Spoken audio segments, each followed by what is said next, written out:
Hello friends, welcome back to tasty Kannada YouTube channel. ನಾನು ನಿಮಗೆಲ್ಲ ಇವತ್ತು ಕ್ವಿಕ್ ಆ್ಯಂಡ್ ಟೇಸ್ಟಿಯಾಗಿ ಲೆಮನ್ ರೈಸ್ ಅಥವಾ ಚಿತ್ರಾನ್ನ ಮಾಡೋದು ಯಾವ ರೀತಿ ಅಂತ ಹೇಳ್ಕೊಡ್ತಾ ಇದ್ದೀನಿ. ಹೇಗೆ ಮಾಡೋದಂತ ನೋಡೋಕೆ ಮುಂಚೆ ಈ ವಿಡಿಯೋ ನೋಡ್ತೀರಿ ಯಾರೆಲ್ಲ ಏನೋ ನಮ್ಮ ಚಾನಲ್ ಸಬ್ಸ್ಕ್ರೈಬ್ ಆಗಿಲ್ಲ, ಬೇಗ ಹೋಗಿ ಸಬ್ಸ್ಕ್ರೈಬ್ ಮಾಡ್ಕೊಳ್ಳಿ. ಹಾಗೂ ನಮ್ಮ ಚಾನಲಲ್ಲಿ ಬರೋ ಎಲ್ಲ ವೀಡಿಯೋಸ್ ನೋಟಿಫಿಕೇಷನ್ಗಾಗಿ ಪಕ್ಕದಲ್ಲೇ ಇರುವಂಥ ಬೆಲ್ ಐಕನ್ನ ಕ್ಲಿಕ್ ಮಾಡಿ. ಇವತ್ತು ತೋರಿಸೋ ರೆಸಿಪಿ ಇಷ್ಟ ಆದರೆ ನಮ್ಮ ವೀಡಿಯೋಗೆ ತಪ್ಪದಿರ ಲೈಕ್, ಶೇರ್ ಹಾಗೂ ಕಮೆಂಟ್ ಮಾಡಿ. ಹಾಗಿದ್ರೆ ನೋಡೋಣ ಬನ್ನಿ ಫ್ರೆಂಡ್ಸ್, ಬ್ಯಾಚುಲರ್ ಸ್ಪೆಷಲ್ ರೆಸಿಪಿ ಆಗಿರುವಂಥ ಚಿತ್ರಾನ್ನ ಯಾವ ರೀತಿ ಮಾಡೋದಂತ ನೋಡಿ. ಮೊದಲಿಗೆ ನಾನು ಇಲ್ಲಿ ಚಿತ್ರಾನ್ನ ಮಾಡ್ಕೊಳ್ಳೋದಕ್ಕೆ ಒಂದು ಕಡಾಯಿ ಇಟ್ಕೊಂಡಿದ್ದೀನಿ. ಈಗ ಒಂದು ಕಡಾಯಿಗೆ ಒಂದು 5 ಟೇಬಲ್ ಸ್ಪೂನ್ ಅಷ್ಟು ಆಯಿಲ್ನ ಆ್ಯಡ್ ಮಾಡ್ಕೊಳ್ಳೋಣ. ನೋಡಿ, ಈಗ ಆಯಿಲ್ ಚೆನ್ನಾಗಿ ಕಾದ್ಮೇಲೆ ನಾನು ಸಾಸಿವೆನ ಆ್ಯಡ್ ಮಾಡ್ಕೊಳ್ತಾ ಇದ್ದೀನಿ. ನಾನಿಲ್ಲಿ 1 ಟೇಬಲ್ ಸ್ಪೂನ್ ಅಷ್ಟು ಸಾಸಿವೆ ತೊಗೊಂಡಿದ್ದೀನಿ. ಈಗ ಸಾಸಿವೆ ರೀತಿ ಚಟಪಟ ಅಂದಮೇಲೆ ನಾನು ಜೀರಿಗೆನ ಆ್ಯಡ್ ಮಾಡ್ಕೊಳ್ತಾ ಇದ್ದೀನಿ. ಜೀರಿಗೆ ಸ್ವಲ್ಪ ಜಾಸ್ತಿನೇ ಆ್ಯಡ್ ಮಾಡ್ಕೊಳ್ಳಿ, ಚಿತ್ರಾನ್ನ ತುಂಬ ಚೆನ್ನಾಗಿರುತ್ತೆ. ಹಾಗೂ 2 ಟೇಬಲ್ ಸ್ಪೂನಷ್ಟು ಕಡಲೆಬೇಳೆನ ಆ್ಯಡ್ ಮಾಡ್ಕೊಳ್ತಾ ಇದ್ದೀನಿ. 1 ಟೇಬಲ್ ಸ್ಪೂನಷ್ಟು ಉದ್ದಿನಬೇಳೆನ ಆ್ಯಡ್ ಮಾಡ್ಕೊಳ್ತಾ ಇದ್ದೀನಿ. ಹಾಗೂ ಒಂದು ಸ್ವಲ್ಪ ಕಡಲೆ ಬೀಜ ಕೂಡ ಆ್ಯಡ್ ಮಾಡ್ಕೊಳ್ತಾ ಇದ್ದೀನಿ. ಈಗ ಇದಿಷ್ಟನ್ನು ಸೇರಿ ಚೆನ್ನಾಗಿ ಫ್ರೈ ಮಾಡ್ಕೊಳ್ಳೋಣ. ಕಡಲೆ ಬೀಜ, ಕಡಲೆಬೇಳೆ ಹಾಗೂ ಉದ್ದಿನಬೇಳೆ 3 ಕೂಡ ಚೆನ್ನಾಗಿ ಫ್ರೈ ಆಗಬೇಕು. ನೀವು ಬೇಕಿದ್ರೆ ಕಡಲೆ ಬೀಜನ ಸಪ್ರೇಟಾಗಿ ಹುರಿದಿಟ್ಕೊಂಡು ಕೂಡ ತಿನ್ನುವಾಗ ಆ್ಯಡ್ ಮಾಡ್ಕೊಳ್ಬೋದು. ನಾನು ಒಂದೇ ಸರಿ ಒಗ್ಗರಣೆಗೆ ಫ್ರೈ ಮಾಡ್ಕೊಳ್ಳೋಕೆ ಆ್ಯಡ್ ಮಾಡ್ಕೊಂಡಿದ್ದೀನಿ.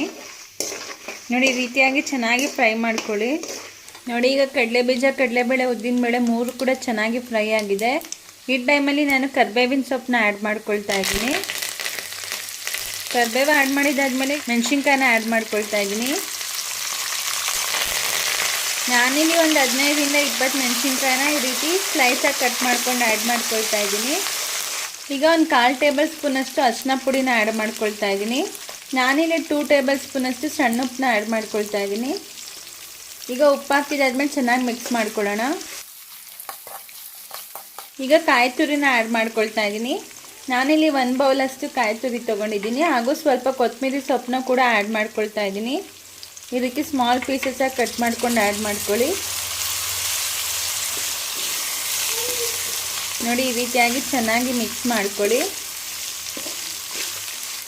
ನೋಡಿ, ಎಷ್ಟು ಬೇಗ ಒಂದು 5 ಮಿನಿಟ್ಸಲ್ಲೇ ಚಿತ್ರಾನ್ನ ನೀವು ಮಾಡ್ಕೊಳ್ಬೋದಾಗುತ್ತೆ.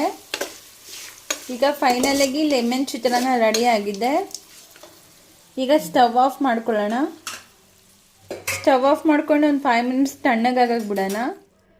ಈಗ ಗೊಜ್ಜು ಕಂಪ್ಲೀಟಾಗಿ ತಣ್ಣಗಾಗಿದೆ. ಈ ಟೈಮಲ್ಲಿ ನಾವು ನಿಂಬೆ ಹುಳಿನ ಆ್ಯಡ್ ಮಾಡ್ಕೊಳ್ಳೋಣ.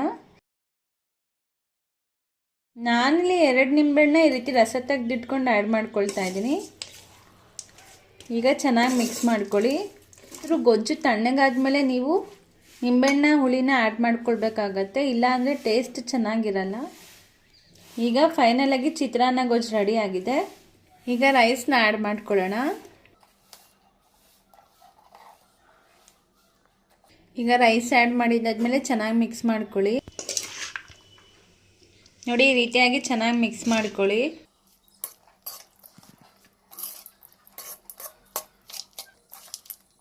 ನೋಡಿ, ಈಗ ಕಂಪ್ಲೀಟಾಗಿ ಚಿತ್ರಾನ್ನ ಮಿಕ್ಸ್ ಮಾಡ್ಕೊಂಡಿದ್ದಾಗಿದೆ.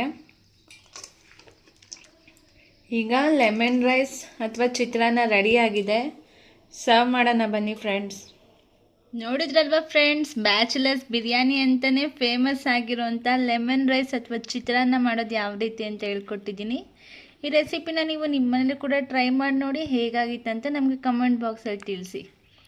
ಇದೇ ಥರ ಟೇಸ್ಟಿ ರೆಸಿಪೀಸ್ಗಾಗಿ ನಮ್ಮ ಟೇಸ್ಟಿ ಕನ್ನಡ ಯೂಟ್ಯೂಬ್ ಚಾನಲ್ನ ಸಬ್ಸ್ಕ್ರೈಬ್ ಮಾಡ್ಕೊಳ್ಳಿ. ಮತ್ತೆ ಸಿಗೋಣ ಇನ್ನೊಂದು ಇಂಟ್ರೆಸ್ಟಿಂಗ್ ಹಾಗೂ ಹೊಸ ವಿಡಿಯೋ ಜೊತೆ. Thank you for watching.